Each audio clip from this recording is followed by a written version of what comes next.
The gig economy was supposed to be freedom. Work when you want, choose your own schedule, be your own boss. No office, no manager breathing down your neck, no rigid 9-to-5 routine. That promise attracted millions of people: drivers, designers, writers, delivery workers, consultants. But beneath that promise of independence, something else has quietly been happening. A growing number of gig workers are discovering that the system is designed in a way that slowly extracts value from them, while shifting risk away from the companies they work for. No benefits, no protections, no guarantees, just a steady stream of work until the math stops working. So how did the gig economy turn from a symbol of flexibility into something many workers now describe as a trap? Let's take a closer look. The term gig economy originally described short-term, flexible work arrangements. Instead of traditional employment, workers completed individual jobs or projects. Technology platforms made this possible at scale.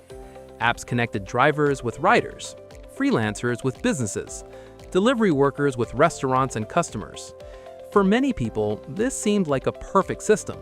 Companies gained access to a flexible workforce. Workers gained the ability to choose when and how much they worked. But the structure of these platforms created an unusual economic relationship. Gig workers are usually classified as independent contractors. In the United States, this often means they receive a 1099 tax form instead of a traditional W-2. At first glance, this classification sounds empowering. You're not an employee, you're running your own small business. But the reality is more complicated. The shifting of risk. One of the biggest differences between traditional employment and gig work is who carries the risk. In traditional jobs, companies take responsibility for many costs: payroll taxes, health insurance, workers' compensation, unemployment insurance, equipment, training. These expenses are part of the cost of employing someone. But when workers are classified as independent contractors, many of those costs disappear for the company. Instead, they move to the worker. The contractor is responsible for taxes, insurance, equipment, fuel, maintenance, time between jobs. In other words, the platform keeps flexibility while the worker absorbs much of the uncertainty. The hidden tax burden. Many new gig workers don't initially realize how taxes work. Traditional employees have taxes automatically withheld from their paychecks.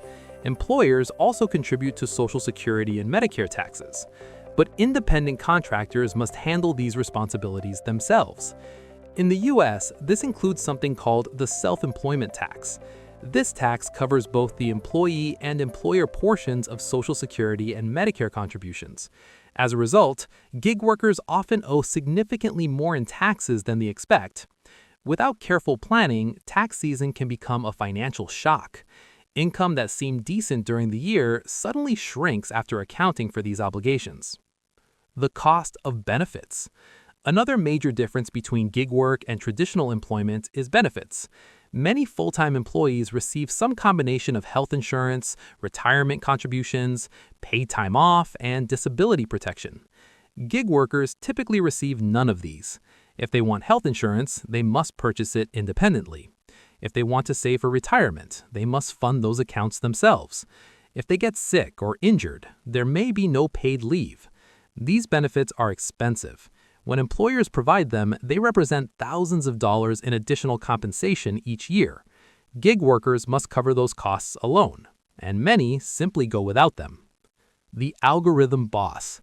One of the most unusual aspects of the gig economy is the role of algorithms. Gig workers may not have a human manager, but they are often managed by software.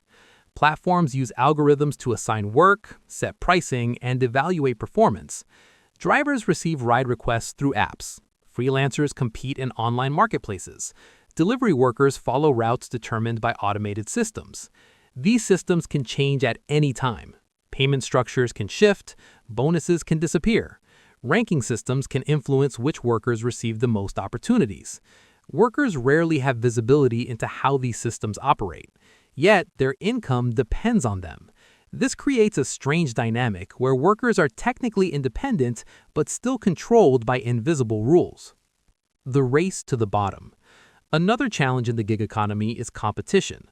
Online platforms connect workers from across the world. In theory, this expands opportunity, but it also increases supply. When thousands of people are willing to perform similar work, prices often fall. Freelancers may lower their rates to win projects. Drivers compete for rides. Delivery workers accept smaller payouts. Over time, this competition can create a race to the bottom. The platform benefits from lower labor costs, but individual workers may see their earnings decline. The illusion of flexibility.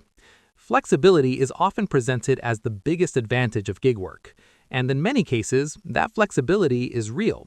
Workers can choose when to log in and accept jobs, but flexibility can also come with trade-offs. Income may be inconsistent. High demand periods may occur at inconvenient times. Workers may feel pressure to remain available constantly to earn enough money. Instead of a fixed schedule, they manage unpredictable workloads. For some people, this freedom works well. For others, the instability becomes stressful. The platform economy model. To understand why gig work operates this way, it helps to look at the business model. Many gig platforms are designed as intermediaries. They connect customers and workers while taking a percentage of each transaction. This model allows platforms to scale quickly. They don't need to hire large numbers of employees. They simply expand the network. But the more workers join the platform, the more competition exists for available jobs. And as competition increases, workers often absorb the pressure through lower earnings. Meanwhile, the platform continues collecting its share from each transaction. When gig work works well. Despite these challenges, gig work can still be valuable in certain situations. Some people use it as a side income. Others use it between traditional jobs. Freelancers with specialized skills can sometimes command higher rates. The key difference often lies in control. Workers who treat gig work as one piece of a broader income strategy tend to benefit more than those who rely on it entirely.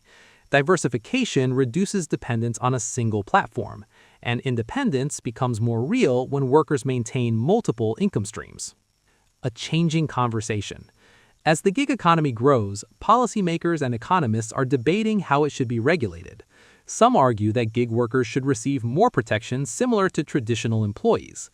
Others believe flexibility would disappear if platforms were forced to classify workers differently.